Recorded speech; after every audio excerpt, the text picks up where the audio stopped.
Bueno, estamos acá, seguimos con las charlas previas al CALM, al Congreso de Autoestima y Liderazgo Montevideo, que este año llega a su decimotercera edición y el tema de este año es reprogramación mental, reprogramando mentes para el nuevo futuro de las soft a las power skills para innovar en la vida y en el trabajo.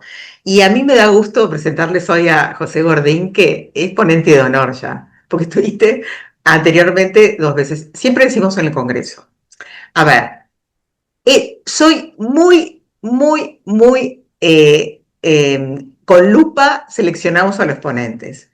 Y solo repiten, porque cada tanto, solo repiten los que han demostrado integridad, todos los valores que decimos en coaching, que lo vemos que Ujú. lo tienen.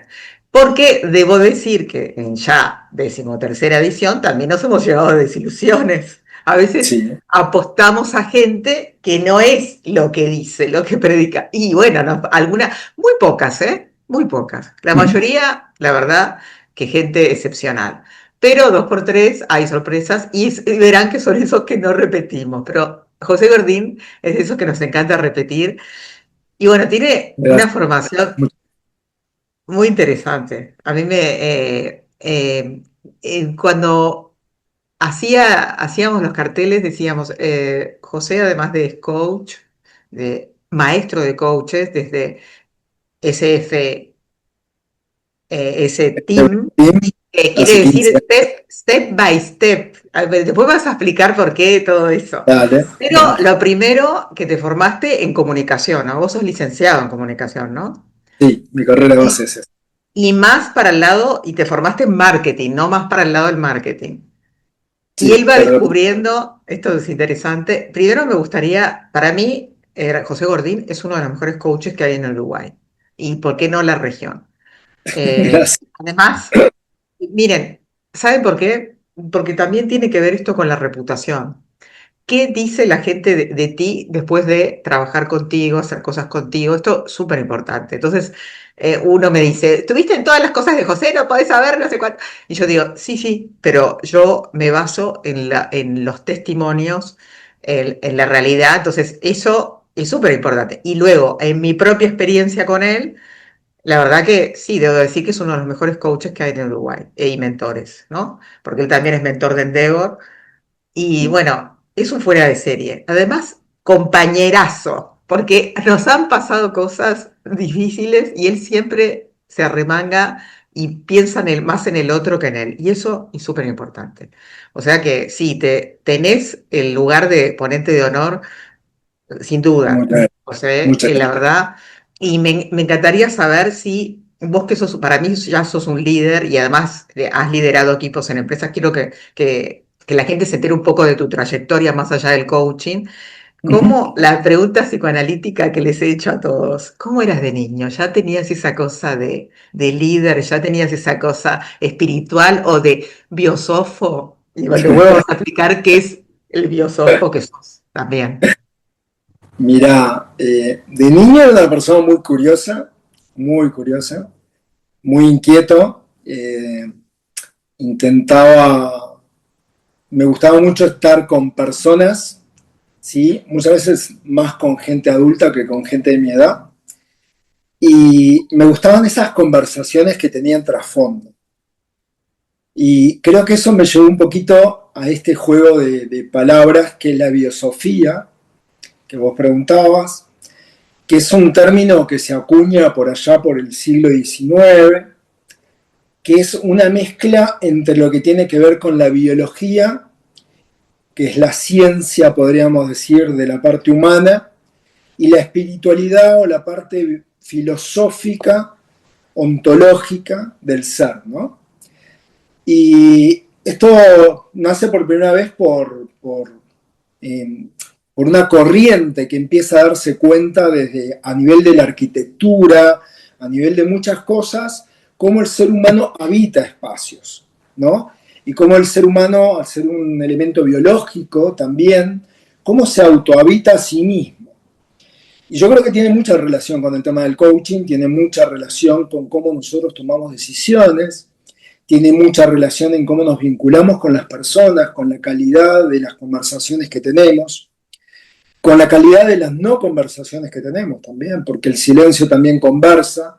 Muchas veces estamos esperando la palabra, pero los silencios conversan. Entonces, yo te diría que no es una religión la biosofía, no es una forma de vida, yo te diría que es una forma de conciencia. Para mí, si lo tengo que definir, es como una forma de conciencia, ¿sí? De estar atento a eso. Y como bien decías, yo me metí en ciencia de la comunicación porque me encantaba la publicidad, amo la publicidad al día de hoy, soy muy, en vez de mirar una película, prefiero mirar un reel de publicidades porque me encanta, me encanta.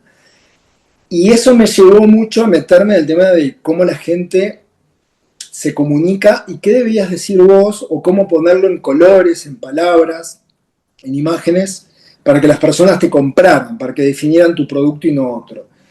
Ahí me encontré con la persuasión, con la manipulación, con la publicidad subliminal, con la semiótica, y me di cuenta que cada vez más me metía en el ser humano y en la parte neuronal, cómo funciona el cerebro, y eso me llevó más a meterme en la parte humana y a estudiar mucho más el lado humano y dejar más al lado el negocio.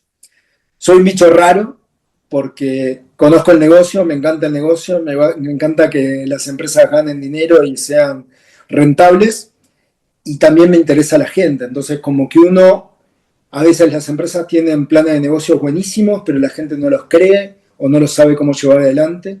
A veces tenemos la gente mejor para poder explotar en el mercado, pero no tenemos una orientación, no tenemos un plano donde queremos ir, o lo vivimos cambiando y la gente se pierde, toda esa energía se pierde.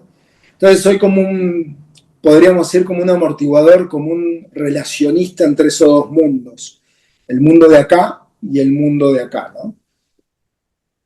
Claro, pero es interesante porque en realidad la empresa debería, lo que más, si vos te pones a pensar, incluso tus Sí. clientes de empresas, ¿cómo cambia tu contacto con una empresa cuando se va alguien Mm. con la que tú te relacionabas o contactabas? En las empresas son las personas, las hacen las personas. Sí, claro. Entonces, ver el lado humano, y eso es lo que nosotros trabajamos a veces con los líderes, los tenemos que hacer ver, y la verdad que debes de saber vos que la mayoría de los grandes líderes con los que has trabajado, pueden ver ese lado humano, Sí. buscan ver ese lado humano, si no, no serían buenos líderes, si no, no liderarían. Y debo decir esto también de José, como de todos los ponentes de este año de la edición, de la decimotercera edición, como siempre, y José es una persona que además de saber de coaching, de mentoring, de comunicación, es una persona que lideró equipos y lidera equipos. Y esto es súper importante porque no está fallando liderazgo, porque ahora nos vamos a encontrar en la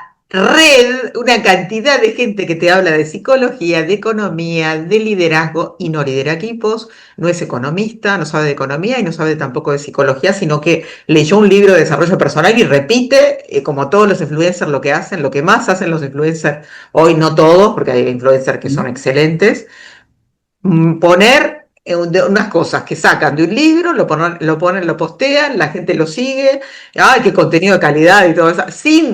Sin nombrar de dónde lo sacaron, dicen, ¡ay, qué genio que sos! Por repetir la frase.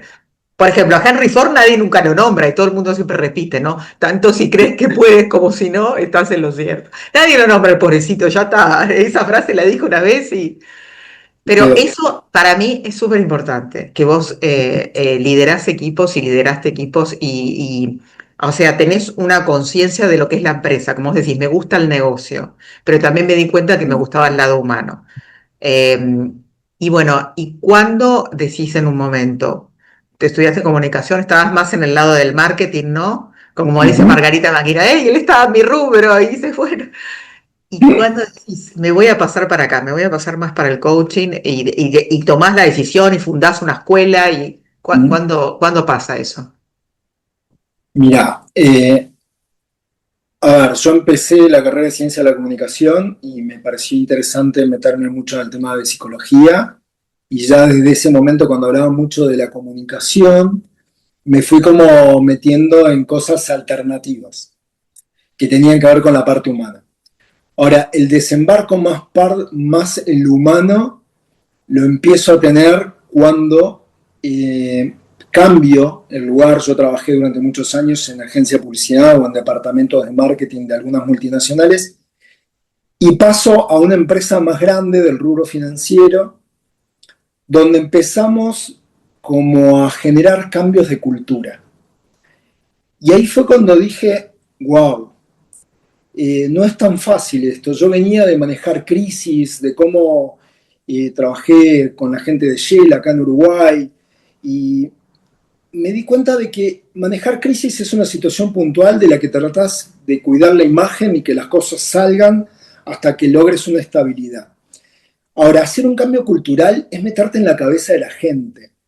No es cambiar el logo de un día para el otro, no es decir, dame la taza que tiene el logo viejo y ahora ponemos el nuevo, no es decir, mira qué linda campera que te regalo, olvídate de lo que era la empresa antes, o como sucede hoy con una empresa de telefonía que dejó de ser de una marca y ahora se presenta como otra. La gente sigue teniendo cariño por la marca anterior, sigue teniendo procesos y formas de pensamiento de acuerdo al modelo de liderazgo y al modelo de cultura anterior del país de donde viene esa organización, sumada a la tropicalización del Uruguay. Y ahí fue cuando dije, wow, voy a tener que conocer más de la psicología y la sociología del ser humano. Y ahí me empecé a meter en muchas cosas que tenían que ver con comprender o entender conductas y comportamientos. Eso me llevó a indagar y un buen día, post-crisis del 2002, quien es hoy una de las directoras de la escuela de coaching, que hace 15 años que estamos, ininterrumpidos durante pandemia y todo, y eso lo decimos con mucho orgullo desde el lugar del respeto hacia las personas, no mirando si era negocio o no era negocio. Se empezó a formar en Buenos Aires, en la Universidad de Belgrano, en coaching. Me interesó mucho. Yo ese primer año no la pude acompañar, pero el segundo año sí fui a formarme como coach y como programador en PNL.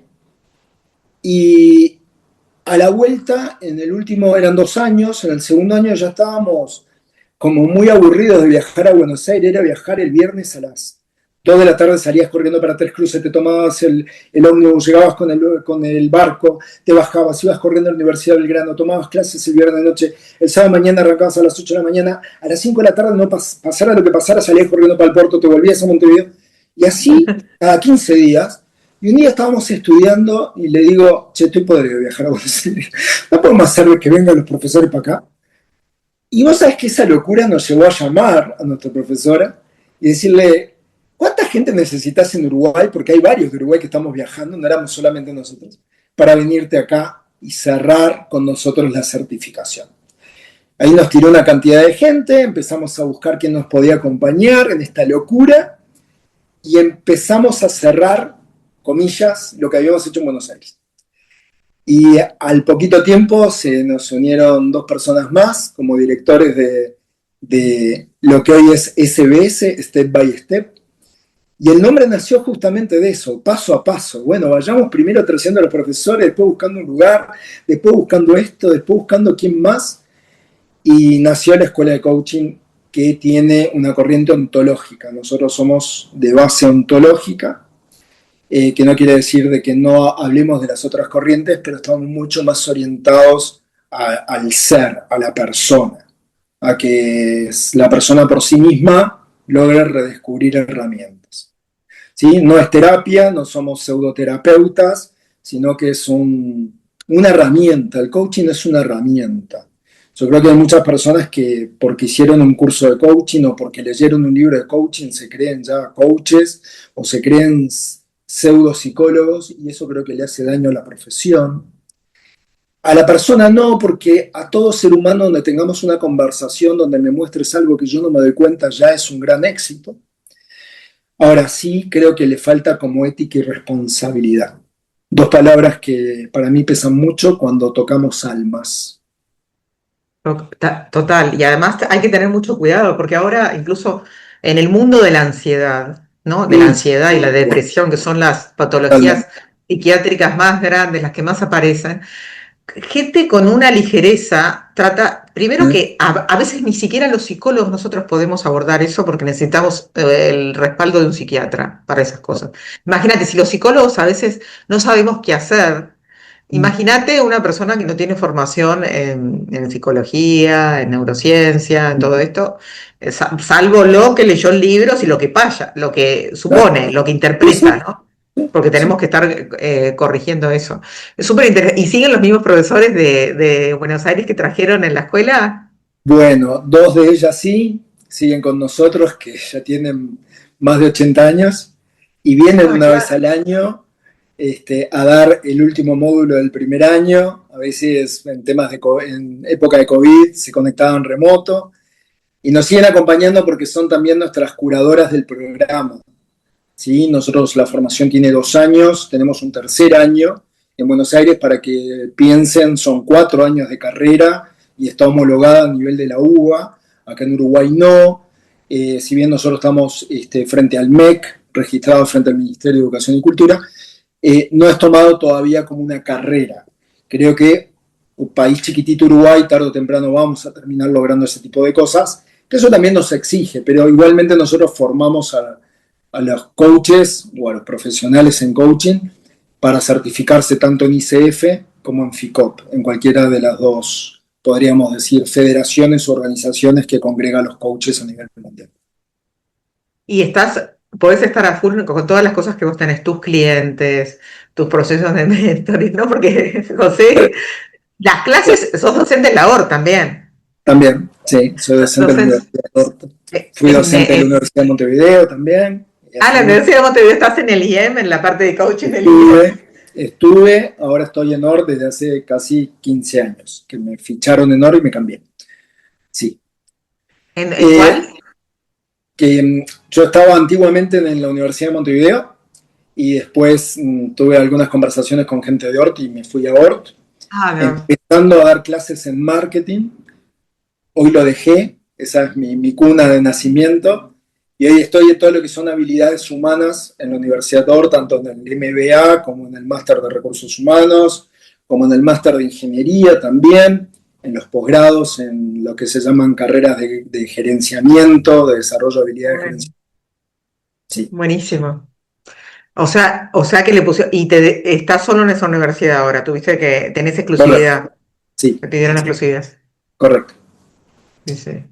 Mira, la única que yo no di clases es la di en la Universidad de Montevideo, en la Católica y en la ORT todavía, pero me Mirá, han hablado muy bien del lado empresarial de la ORT, que está muy bien, ¿no? Y bueno, con esto de que te contratan a vos debe ser muy buena, sin duda. no, Sí, claro, claro, claro. Viste que uno de los temas pusimos de cartel. Más que sí, nada, esta charla previa al CAN nos dale, interesa que conozcan a José y todo, pero viste que una de las cosas, digo, ya que lo tenemos, lo exprimimos un poco, le sacamos vamos, jugo. vamos. Ahora, habíamos hablado de, viste, que el tema de foco, cómo enfocarse y tomar Ujú, decisiones en este mundo donde hay tanta sobredosis de estímulos y sí. cómo distinguimos lo que es relevante y lo que nos puede dar una oportunidad, lo que no nos sirve. Ujú. ¿Cómo lo haces vos? Cada día te levantás y que haces una meditación. ¿Cómo haces para estar enfocado? Bueno, a ver, primero que nada tenemos que amigarnos con el mundo de hoy. Esto no es un tema, a mí como que de alguna manera me hace mucho ruido cuando la gente habla de las generaciones y los problemas generacionales. Si bien creo que obviamente las generaciones tienen un marcado, lo que creo que nos olvidamos es que todos vivimos en un mundo que corre, mucho más que antes. Entonces, ese mundo que corre nos lleva a que tenemos que tomar decisiones muy rápido, tenemos que aprender a gestionar muy rápido nuestras frustraciones, equivocarnos, llorar y salir rápido de ese lugar, porque si no el tsunami te pasa por arriba. Luego tenemos mucha conectividad, ¿sí? Somos como Neo de Matrix, estamos conectados a una matriz, estamos conectados a las redes, sufrimos del FOMO, sufrimos de un montón de cosas, que es parte de esta generación Z que es el mundo, no yo por mi edad cronológica, el mundo es Z. Entonces, ¿qué pasa? Cuando yo no tomo la responsabilidad, que no es peso, sino habilidad de responder a una toma de decisión, alguien lo está haciendo por mí. Quiere decir que yo le estoy delegando a alguien que tome una decisión por mí. Y ahí jugamos con la palabra piloto automático, todo lo que hemos escuchado se escucha mucho. El punto no está en si yo te delego a vos, Leticia, que tomes una decisión por mí, o yo freno, me escribo, pienso, más allá si respiro o no respiro y medito para lograrlo, si lo hago yo. El punto está si el resultado que da esa toma de decisiones, yo me voy a hacer cargo, en vez de echarte la culpa de que vos tomaste la decisión por mí, me estás dañando, o que yo tomé mal una decisión. Porque en ambas situaciones yo me tengo que hacer. Entonces, se dicen que los seres humanos tenemos cerca de 35.000 decisiones por día que tomamos en edad adulta. De esas 35.000 no todas son conscientes. ¿Con qué voy a abrir la canilla? ¿Con qué la voy a cerrar? Algunos diestros, otros siniestros. Sí, vamos cambiando. El punto está, ¿cuáles son las decisiones que van a marcar mi futuro? Y en esas decisiones tengo que estar presente. Hay herramientas que nos ayudan. Las herramientas no son ni buenas ni malas, son útiles o inútiles. Yo, por ejemplo, me hago una lista de cosas. Me hago la lista de las cosas, pero no en la cabeza, porque en la cabeza todo corre y todo es posible, sino que me escribo. Pero no porque soy viejo o soy joven. Me escribo porque neurológicamente está demostrado que cuando yo escribo, mi cerebro activa partes que me ayudan a tener mejor memoria, a tomar mejores decisiones, porque veo lo que escribo. Porque todos mis pensamientos van a la velocidad de la luz y todo es imaginación en el mundo de lo irreal de la mente. Mientras que cuando yo escribí, llamar a Leticia, comprar leche, hacer el informe, al irlo escribiendo, yo ya mismo voy diciendo qué es más importante y qué no, o qué me falta para eso y qué no. Entonces, una metodología es hacer listas. Hacer listas, darles prioridad es el segundo paso. Y el tercer paso es ver si lo que necesito para esa acción que me anoté, yo tengo control, no tengo control o preciso de otro para llevarlo adelante. Porque eso me lleva a tener que llamar a otro, saber de que yo no manejo el tiempo del otro, pero se lo puedo pedir. Eso me lleva a que yo soy el único responsable, entonces esto depende de mí, con lo cual me voy a tener que organizar. Y eso nos hace que, de alguna manera, le estemos prestando atención, y las palabras las escucharon bien. Prestar atención quiere decir que la presto un poquito, porque vivimos desatentos, como en el tránsito, piloto automático, hasta que pasa algo y presto atención. Y si no le presto un poco de atención, se me convierte en tensión, y ahí empieza el estrés, empezamos a rumiar, no hice esto, ay, me divagué, me pasé 15 minutos más mirando TikTok, pero qué tarado, y ahora no me da el tiempo, pero quiero dormir, quiero cenar y quiero hacer esto. Y ahí empezamos a entrar en un bucle que nos lastima, que nos lleva al estrés, nos lleva al burnout, nos lleva a desmotivarnos, nos lleva a la desesperación, nos lleva a decepcionarnos de nosotros mismos y nos puede llevar a lugares muy complejos donde la mente va y recurre cuando siente que no puede controlar el futuro. Porque nuestro cerebro biológicamente está trabajado y nació para o cuidarnos de lugares donde dice acá hay que sobrevivir, entonces ataquemos o salgamos corriendo. O el otro pedal es satisfacción, vivir bien, vivir tranquilo, comer rico, tener alguien que te haga un mimo. Entonces, son los dos pedales. Todos los otros pedales que son trabajar son aburridos y al cerebro no le gustan porque ahí es desgaste energético. Entonces, prestar atención no la puedo estar prestando 100% todo el día porque me vuelvo loco, no me da la energía corporal para eso. Y tampoco el foco del cerebro porque se dispersa. Pero hay algunas cosas donde yo tengo que bajar a tierra y prestar atención. Por eso el mindfulness tal vez, yo creo que es una linda herramienta, pero, perdón la palabra, sé que suena fuerte, pero se ha prostituido mucho, porque creemos que hacer mindfulness es tener que sentarme en flor de loto y hacer y es solamente respirar, porque mindfulness es intentar aquietar la mente, tampoco es dejarla en blanco, ese es un verso que nos lleva a un Claro, estrés mayor, sino es aquietar la mente de mono que salta de un lugar al otro, que cuando yo estoy hablando contigo, te moviste, y yo digo, ay, mirá, está usando caravana, y ya mi cabeza se fue a las caravanas, y me hace acordar las caravanas, y pienso en las caravanas, y se me viene una diligencia de la época del Far West, y me fui lejísimo de esto. sí, Entonces, sí, ¿cómo me vuelvo a traer al foco para decir, José, estás acá en una conversación con Leticia, y esto es importante, prestale atención? sí.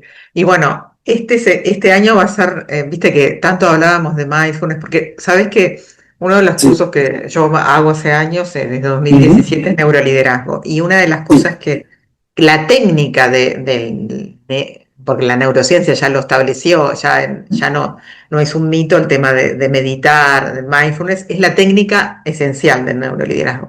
Y me correcto. estaba dando cuenta yo que los últimos eventos, como yo contrataba streaming, Ah, estaban los ponentes pendientes de la raya, ¿viste? Como cuando haces una publicidad, vos que sabés de publicidad, cuando filmas una publicidad, ¿viste? Que tienen marcados los actores hasta dónde se van a hablar porque va a estar la cámara ahí.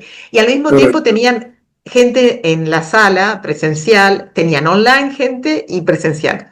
Y yo decía, pero pará, esto es una contradicción. Estamos hablando de que tienen que ser mindfulness, estar atentos y plenos, enfocados en ese momento ahí, haciendo nada más que eso, y estaban como en dos estímulos a la vez, muy Sí, difícil. Y en un momento dije, pero pará, fue gracias a que, bueno, el que me hacía el streaming actuó mal muchas veces, me falló varias veces, que lo sí, dejé de contratar, pero después dije, pero pará, ¿qué estoy haciendo? Estoy pidiéndole a los ponentes que es es contradictorio, totalmente contradictorio. Y este año vamos a hacer bien presencial y vamos a grabar preparado. previamente. Ok. Vamos a hacer la grabación, aparte, los que quieran la grabación, y la van a tener también los que vienen presencial. Y eso me da gusto, ¿no? Porque realmente sí, lo que vos decís, no estamos estando, nos cuesta mucho. Decime, yo creo Bien. que dicen que los que empezamos coaching es una historia de amor para toda la vida, ¿no? Como cuando nos empezamos a hablar, decime vos qué antes y después tuviste a partir del coaching, qué descubriste de vos a partir de Ok. que te formaste como coach y hoy por hoy ejerces también como tal. Mira, la primera frase que me caló mucho fue, no puedo hacerme más el tonto. Porque antes le echaba la culpa al inconsciente y ahora uno se captura a sí mismo diciéndose cosas. Entonces pasás a estar mucho más atento de lo que vos te hablás, estás mucho más atento de las palabras que usás, estás mucho más atento del ritmo con el que hablas, del impacto de tu cuerpo cuando acompañás determinadas palabras. Escuchás cosas que de repente antes no escuchabas. Pero no porque te volviste un mago ni nada por el estilo, porque yo creo que lo que el coaching te da son herramientas para poner foco cuando tenés que poner foco. Yo hablo siempre de habitar, ¿no? Entonces, si esta conversación para mí contigo es importante, voy a habitar este espacio y que el mundo se caiga alrededor. Entonces, me hace que te escuche, que las palabras, que retome palabras tuyas, que pregunte qué significado le das a esa palabra. Y yo creo que eso fue lo primero que me abrió y me quebró la cabeza, decir, wow, ahora no le puedo echar la culpa a los demás, la culpa es mía. Y hacerme cargo de lo que pase. Eso fue lo segundo. Eh, Hubo un conversatorio donde un coach le dijo a una persona que se levantó a decirle, usted me está diciendo de que yo soy responsable de que mis padres hayan fallecido en un accidente de tránsito. Y esa persona, que es chilena y es conocida, ¿sí? De la corriente ontológica chilena, de Newfield, le dijo, yo no estoy diciendo de que tú sos responsable de la muerte de tus padres, pero sí tú sos responsable de tu huorfandad a partir de este momento. Y es como, wow, qué Eh, cachetazo. claro, Es como hacerte cargo de lo que está pasando hoy. No me hables del pasado, no me claro, proyectes un futuro, decime con lo que hoy tenés, ¿qué querés hacer? ¿Querés llorar y tirarte abajo un ómnibus? Hacelo. Si eso te llena o te acerca al objetivo que querés. Y si no, aprende a convivirlo, pedí ayuda, fíjate que necesitas. Pero es ese hacerme cargo de las cosas, ¿no? Por eso digo, me puedo hacer el tonto. Si vos te enojás Claro, conmigo, la primera respuesta biológica normal de un ser humano es, Leticia se calentó y estuvo mal. Pero cuando tenés herramientas de coaching decís, ¿qué le habré hecho yo que saltó así? Y si le pregunto, antes de responderle, le digo, ¿qué te dije yo que te calentó? Y que me dijiste que tal cosa es horrible. No fue con esa intención. Y ahí descubro que vos sos una persona que le da un significado distinto a algo de lo que le doy yo. El coaching es una muy linda herramienta para trabajar conflictos en las empresas o en las familias o en cualquier lugar.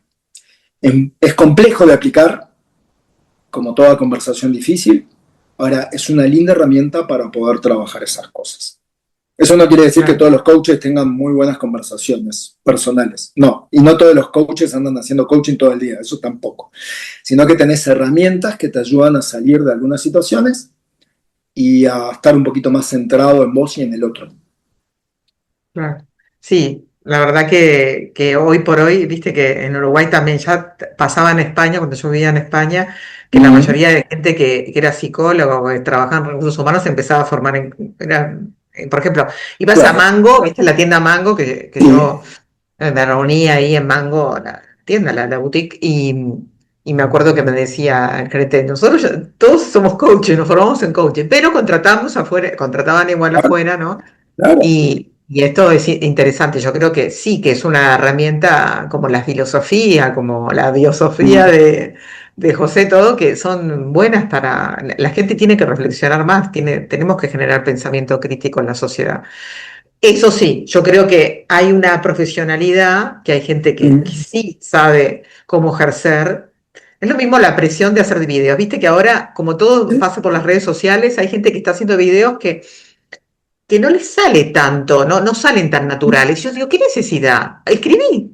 ¿Querés expresarte por las redes sociales? Escribí. No tenés por qué salir en cámara, porque no, salir en cámara bien, salen algunos que tienen facilidad con la mm, cámara, que le saben hablar a la cámara, que suenan naturales cuando hablan a la cámara, y otros suenan forzados, porque tengo que hacer el video, porque, ¿viste? Es como esto de lo social, ¿no? Tengo que salir porque ahora todos salen en TikTok, todos hacen no sé cuánto, todos salen en Instagram, todo. Bueno, el otro día le decía a Pablo dice, es que yo como recién empecé, no sé cómo era antes. Yo decía, ay, cómo extraño la época de LinkedIn donde nadie ponía fotos, donde ah, solamente contactábamos realmente. Yo conseguí un socio en Bélgica gracias a LinkedIn. mm, Me salían propuestas todo el tiempo, laborales, oportunidades internacionales. Y digo, y ahora hay tanta marea humana de fotos, de no sé qué, que se sí, pierde tu información, se pierde lo sí, importante, sí, ¿no? Es sí. Es como, un Facebook más empresarial un poco, claro, podríamos pero decir. eso no, la esencia de LinkedIn era No es linda, clara. no hay que perderla, porque además, si sabemos, los que usamos las redes, la red que menos estás usando es Facebook. ¿Y qué Sí, queremos? ¿Que dejar de usar LinkedIn? No queremos que mm, pase lo mismo. En realidad, hoy por hoy la gente está más en Instagram, mm, más o menos, los que estamos en el mundo empresarial estamos en Instagram o en el LinkedIn, estamos ahí, mm, son las redes que más usamos. Twitter, algunos que les gusta pelear y, y ya está, es así. José, vos sabés que yo me quedaría horas hablando contigo porque yo decime qué también. pensás con el tema de cuando que también hay tanto, ¿viste cómo se suele confundir el ego con la autoestima? Sí, Que no digo que no necesitemos ego para estar en esta sociedad, lo el ego es necesitamos, necesario, no hay es que matarlo. necesario, Es es necesario. necesario. Nos permite diferenciarnos, nos permite Me permite separarnos. respetarme a mí. Sí. Una cosa es Pero tener ego, otra cosa es ser egocéntrico. Son dos cosas totalmente distintas. totalmente distinta. Decime, vos sabés usar bien el ego, ¿sabes?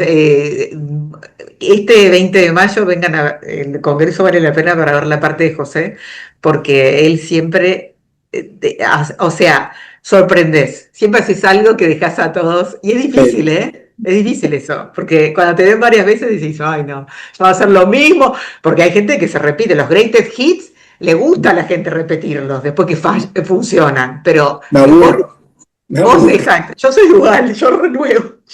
aburro.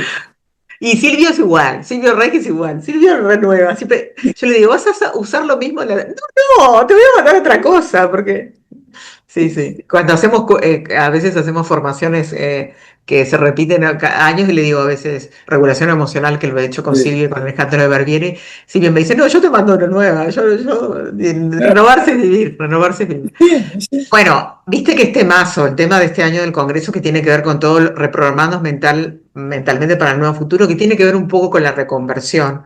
Ujú. Y decime cómo te ubicas en esto del autoliderazgo, con que el líder tiene que tener autoestima, que a veces decís, ay, ya se sabe, ¿no? Si el líder no tiene autoestima, no es líder. ¿Se sabe tanto eso, José? ¿Es algo que está tan claro, que el líder tiene autoestima? Mira, yo te diría, si me permitís cambiar la palabra y complementarla. Me voy a quedar con la palabra auto, primero, pero le voy a cambiar el apellido. El líder tiene que tener autoconfianza, que es haber hecho algo y darme cuenta que puedo hacer algo mejor. La autoconfianza me da motivación, me da estímulo. Y de la palabra estima, yo la cambiaría por tener, de alguna manera, ego. Porque autoestima es decirme, me quiero mucho, y me va a ayudar a que me infle el ego.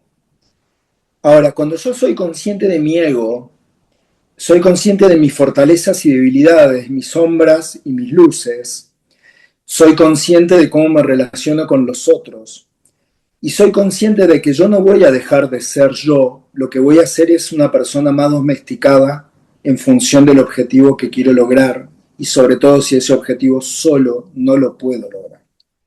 Yo me peleo mucho con la tontera que sigo escuchando de líder o jefe, y el jefe es malo y el líder es bueno.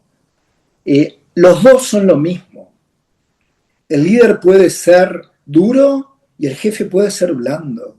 Lo que miran son cosas diferentes. Entonces, para mí, para que un líder nazca, tiene que, porque tampoco es esa tontera del líder nace o se hace, sino yo digo, nazca porque tenés que tener intención de ser líder, de hacerme cargo de la gente, y tengo que tomar la decisión de exponerme frente a I más D. Si no hay I más D, no hay liderazgo. Y los seres humanos somos líderes muchas veces en el día. Viene alguien y te pregunta, ¿cómo cocinas esto? Y sos líder, porque te están viendo como un referente, porque la gente te elige. Entonces, yo te diría que si tenemos que armar una fórmula ahora en el momento, sin pensarla y con todos los errores que puedo cometer de decirla, yo te diría que hay que tener autoconfianza más un ego, no un egocentrismo, un ego donde yo me conozco a mí, sumado a la intención de hacerme cargo de las cosas y actuar en consecuencia, que le podríamos llamar coherencia. Si esas cosas se dan, vas a ser líder de los otros, de vos mismo, en la empresa, en el cuadro de fútbol, con tu pareja, en tu familia, en lo que sea. Porque vas a ser consciente de lo que está bien y lo que está mal, para vos y para nosotros. Si no, caemos en un montón de libros que están de moda, como cuando vos arrancaste. Mirá, yo hace unos días en una clase que se llama Liderazgo para Empresas, para Organizaciones Digitales, en la maestría de ORT, les puse cuántas veces, las millones de veces que aparece buscada la palabra liderazgo y líder, ¿sí? Dentro de Google. Y eran 15 millones de veces que tardó 25 segundos en traerlo. Y es un montón. O sea que la gente vive pidiendo. Lo puse en español, si lo hubiera puesto en inglés ni te cuento. Sí, sí. Entonces, yo creo que hay como una ensoñación y una vara y un estándar de que el líder o la líder es aquel que baja de un caballo blanco y se murió el héroe y la heroína. El líder es un ser humano que llora, patalea, grita, que dice no sé, que dice me equivoqué, perdóname, y que pide ayuda y que continuamente está reciclándose. Ese es el líder que vos arrancaste diciendo que la gente sigue en las empresas. Y te diría más, vos dijiste, casi todos los que son líderes en las empresas saben que tienen que cuidar a las personas. Lamento decirte que no todos saben que tienen que cuidar a las personas. Muchos creen que las personas son un medio solamente para llegar a determinados lugares y en algunos casos no las respetan de la forma que las tienen que respetar, ni las estimulan de la forma que tienen que estimular, ni las sacan de la organización cuando las tienen que sacar. Te encontrás con muchos CEOs que dicen no estoy logrando el resultado, pero hablaste con la persona, ¿qué voy a hablar si mirá, hace años que hace lo mismo y no va a cambiar? No sé si va a cambiar. Capaz justamente vos le largaste la mano y esta persona se está cerrando porque dice no tengo a nadie con el cual puedo hablar. O que me, palabra en inglés que ahora nos encantan los yanquisismos, me challenge. O sea, que me impulse, que me pinche, diríamos los uruguayos. Pinchame, pero no me largues la mano de primera. Si soy difícil, hacémelo ver. Esto es como los que de alguna manera tenemos hijos o tenemos mascotas, que es decir, como nació fallado o le salió algo mal, lo voy a tirar, ¿no? Lamento decírtelo, te lo quedaste para toda la vida, hasta que vos desaparezcas o él desaparezca. Entonces, yo creo que la palabra liderazgo y la palabra líder es codiciada por todo el mundo. Leticia, todo el mundo quiere tenerlo como cocarda. Ahora, hacerme cargo del líder o hacerme cargo de la habilidad liderazgo no es fácil. Y tenés que bancarla, porque te van a pegar y te van a criticar mucho siendo líder. Siendo jefe es más fácil porque es poder, pero el líder no es poder. El líder es influencia, es persuasión, no es convencimiento, no es manipulación. Y para mí las dos cosas en las organizaciones son importantes, el jefe y el líder. Y si las dos pueden estar en mí, mejor. Pero yo no compraría líderes solamente, ni compraría jefes solamente. Obvio, tiene que ver con la cultura de la organización, el objetivo a donde va la organización, el tener líderes o tener jefes. Porque yo puedo traer una persona recontra nombrada en el mundo y lo meto en una organización que no acepta el liderazgo o dos cosas pasan. O lo termina comiendo la organización o la persona se va. Entonces, cuando yo escucho hablar de liderazgo, siempre me pregunto, ¿y qué cultura tiene la empresa? No, vamos a traer un líder, voy a traer a Leticia, le voy a pagar tantos miles de dólares porque ella fue exitosa en Mango. Y yo voy a decir, ¿y tu empresa cómo se llama? Mingo. ¿Y en Mingo qué haces? Y mirá, nosotros le pagamos 10 pesos a la persona. ¿Y vas a traer a Leticia? Se va a frustrar Leticia. La gente va a decir, quiero lo de Leticia. ¿Y vos qué vas a hacer? Ah, los hechos, ya está. Porque acá ganamos plata vendiendo mucho y pagando poco. Entonces, está complicado. Preferible tener jefes o tener buenos administradores. Eso es lo que le llamamos un poco coherencia entre la cultura y el modelo de liderazgo. Está bueno eso lo que planteas de que muchas veces los líderes no tanto contemplan a las personas. Estaba pensando, hace unos años estuve en un programa de Barcelona y me preguntaban, yo ponía de ejemplo a Chávez, cuando estaba Chávez todavía en el poder, y digo, ¿alguien va a discutir de que Chávez sea líder? Nadie. Era un No, fuerte líder, pero es lo que estás diciendo vos, pensaba tanto en las personas o pensaba más en sus intereses, en los intereses de su grupo y cosas así, interesante. Bueno, sos papá también, de tres, ¿no? de dos. De dos Dos. hijas. De dos niñas, María Pía, doctora, recibí el año pasado, divina ella, y María Belén, que está haciendo su sexto año de medicina. ¡Wow! Otra Ah, figura médica. médicas. Tu mujer me decías que no es doctora, ¿no? Solo ellas No, quisieron. sí, ella tiene una empresa que se dedica al tema catering. Si me escucha decir otra cosa me mata, a la patisserie.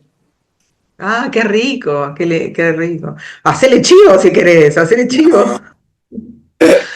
Pero bueno, ¿qué te enseñó la paternidad en el liderazgo?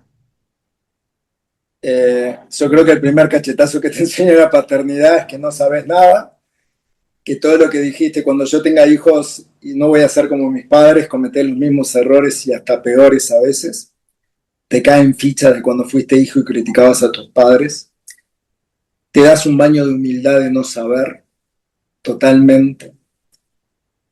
tenés que aprender a festejar los pequeños logros, tenés que aprender a llorar los primeros fracasos. Y lo que no tenés que hacer es abrir el pasado preguntándote si cuando hiciste esto estuvo bien o estuvo mal, sino mirar al ser humano que tenés delante tuyo y decir, es lo que es, y espero que sea un ser humano sano que aporte sanidad a la sociedad. Yo te diría que eso es un tema muy complejo en el mundo de hoy, porque la sanidad de los seres humanos, de los niños que van a ocupar lugares en las empresas, en la sociedad, no solamente es los padres dándole contención, mimo, posibilidad, habilidades, incentivando, sino pasa también por lo alimenticio y por el ejemplo que ven en el contexto. Y eso es lo que está complicando muchas cosas, ¿no? A nivel social. Y es muy complicado cambiar eso, es muy complicado. Yo he escuchado algunas entrevistas donde se le pregunta a los niños qué quieren ser de grande y te llama la atención porque están mirando el éxito fácil, la rapidez económica. Y yo creo que ahí es cuando vos decís qué estamos haciendo los adultos en ese momento. Entonces yo te diría que a mí lo que me enseñaron fue eso, a darme golpes, a por momentos decir si hubiera hecho esto, que hubiera pasado, pero amigarme de que fui o intenté dar lo mejor que pude dar con las habilidades que tenía en ese momento y con las que fui ganando. Ya está. Y estoy orgulloso de ellas porque la verdad son dos mujeres y creo que le van a aportar a este mundo cosas que sean positivas, Bueno, además de su profesión.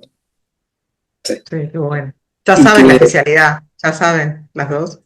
¿Qué sí, quieren? sí. Y quiero agregar de que también tuvieron una madre que también me acompañó en todo esto, porque esto no es solamente papá, sino también una madre de la cual también hay orgullo de haber sido la madre que sigue siendo y cómo también contiene y apoya, ¿no? Desde un lugar complementario y diferente, las dos, porque eso también es Sí. ser.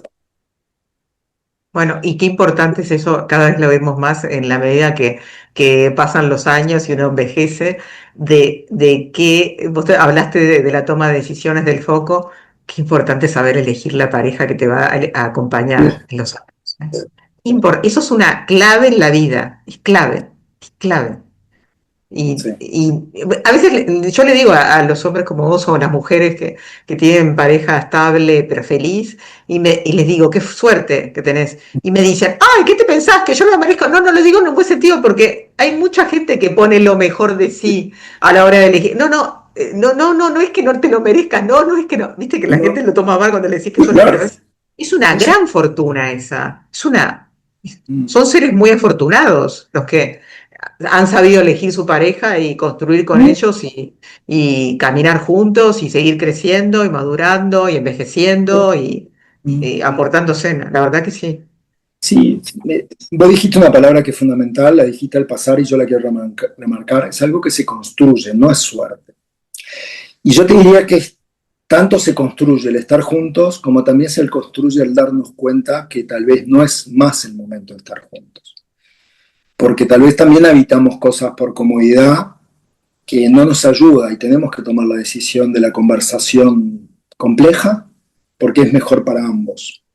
Donde tal vez uno fue el que esté viendo que es mejor y el otro todavía no, y acompañar también esa construcción. Ah, Eh, a ver, creo que hay parejas para toda la vida y hay parejas que están toda la vida, son dos cosas distintas. Entonces también tenemos que ser cuidadosos y ser responsables, ¿no? De en qué momento estamos ahora de todo esto. Sí. claro. Bueno, ya nos pasamos de minutos, pero ¿cómo no voy a aprovechar a José Gordín en la entrevista? No, Quiero que termines ser humano de que cualquiera. me digas, ya que hablaste de la escucha, hablaste del silencio, ¿cuál te parece la habilidad blanda que es power, pensando en el tema del Congreso hoy, y que le depongas quiero que, ya que estamos con un publicitario también, imagen, que le pongas una imagen a la Ok, escucha y una imagen que tú asocies con la escucha y una imagen bien, que le pongas al silencio. Otra ok. cosa que nombraste bastante. Bien, y cuál es la power skill para vos, que es en realidad blanda, pero para vos es power, que la necesitamos desarrollar. Hay mira. tanto a la vez, soy muy ansiosa, ¿no? Pregunto. No, no, no, no, no. Te digo la que para mí es la habilidad más compleja hoy, la habilidad humana más compleja porque tiene mala fama, porque está asociada a debilidad, a ser blandito, a que es una cosa hasta inclusive de género, que es la palabra vulnerabilidad. El ser humano post-COVID, si algo que tiene que aprender es a ser vulnerable. Ser vulnerable es la capacidad de abrirme sabiendo de que vos me podés lastimar, pero que si yo no lo hago no voy a poder construir el paso siguiente. Es un tema de confianza, la vulnerabilidad tiene muchísimo de confianza de fondo. Ser vulnerable es decir, me equivoqué, Leticia, es pedirte perdón, es darte las gracias, es pedirte ayuda, es el poder de alguna manera abrirme en todos los sentidos. ¿No? Si tuviera que buscar una imagen para escucha, yo te diría, es una persona sentada mirando a los ojos a la otra persona con las palmas de las manos hacia arriba, con una mirada amorosa, con una boca muy cerrada e intentando demostrar de que está para el otro. 100%. Pero es una escucha activa, las escuchas no son inactivas, eso es un verso. La escucha es activa porque pregunto para aprender más del otro, no para responder. Entonces es una escucha amorosa. Esa sería para mí la imagen de la escucha. Y si tengo que ponerle una imagen al silencio, es para mí como un vacío, como un cubo que está entre las personas, que lo puedo ver al cubo, pero no veo su contenido porque es transparente. Pero además hay un cubo más grande que nos encierra a nosotros y a ese cubo. El silencio para mí es uno de los lenguajes más poderosos, hasta inclusive que la propia palabra que es generativa, porque el silencio comunica muchísimo más de lo que se cree. No es un vacío, no es neutro, no es inocente el silencio. No es inocente. Y hoy lo estamos viendo en las redes sociales o en el WhatsApp con el tema del ghosting, con las personas que a propósito no responden a alguien para que el otro le duela. Eh, y la verdad es crudo, ¿no? El silencio o el aire o el freezing o la metodología del hielo es dolorosa, es doloroso. Sí. Sí, y estoy pensando esto que justo que acabas de nombrar de gente a veces familiar que hace eso, ¿no? Familiar, o expareja, ex amigos, es duro, sí, porque al otro siempre hay que reconocerlo, ¿no? Y sobre todo cuando formó parte de nuestra historia. Entonces, Sí, el de hacerle eso es un desprecio de las formas sí, de comunicación más sí, asociadas al desprecio muy, fea, ¿no? bien, Que daña, ¿no? Daña psicológicamente, sin duda. sí. Por eso ahí es cuando Bueno. el otro tiene que tener ego y frenarte y decir, no me gusta tu silencio. Pero hay gente que acepta el silencio. Y el otro Sí, dice, si el otro lo acepta, que siga el silencio. sí, no, y además te digo que a veces hay alguien que demanda, que se queja, pero hay gente que es muy dura y Sí, sigue con esa tesitura y no hay manera, no se sí, conmueve, no le conmueve el dolor del otro, al contrario, me parece que le diera placer, ¿no? Esas cosas, bueno, esto es lo que está sucediendo ahora a nivel social. Bueno, un placer, José, vos sabés que nos a pasamos de vos, tiempo, yo muchas te dije. gracias. No te pronostiqué, media hora, pero sí, puede que nos pasemos porque nos pasamos con todo, porque son todos fascinantes. Por favor. José Gordín va a estar acompañado de Gabriel Balone, Alejandro Laborde, Margarita Manguino, Jimena Piroto, Carlos Servián. Y me olvido de alguien porque son tantos, Pablo, somos Pablo Echeverry, que ¿y lo vi tú? ayer y es como ya estaba. ¿Y Y tú? bueno, y yo, que voy a estar ahí haciendo la apertura como cada año. Y la verdad que esperemos hacer un congreso brillante como todos los años. Esperemos que lo disfruten. Es en el rooftop del Victoria Plaza Office Tower, un lugar divino con vista 360 a Montevideo, un balcón, Hermoso. una terraza hermosa, un lugar divino. y tenemos un coffee break delicioso también, que tenemos una instancia de networking que está bueno también, que aprovechen, que no es solo aprender de los grandes como José, sino también hacer networking, hacer contactos, ¿por qué no? Y pasarla bien, porque eso lo necesitamos también. Desde los griegos, las reuniones sociales nos hacen bien. Es una parte de... Cuando preguntan, ¿cómo hace José para estar tan joven y siempre parecer de la misma edad? Y bueno, es coach. eh, Está enamorado de su vida, de su pareja, de sus hijas, de lo que sea, y es social.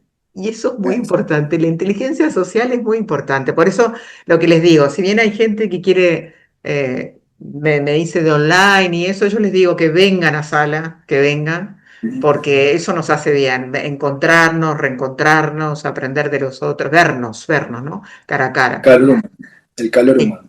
el calor humano. Bueno, como siempre, como ya te digo siempre, te Gracias, admiro, te gracias respeto también. y como Muchas esto lo voy a dividir en partes. La de Pablo también estuvo buenísima, la de Pablo Echeverría, gracias. muy buena. Gracias, Gracias a gracias. vos, Nos gracias a vemos. todos y nos vemos el 20. Nos vemos el 20 y un poquito antes porque tenemos que grabar, acordate. También, también, claro. Chau, chau, que Bueno, pasen chao, lindo. chao, gracias, Éxitos a gracias, todos. José. Chao, Chau, chau. chao, chao, chao.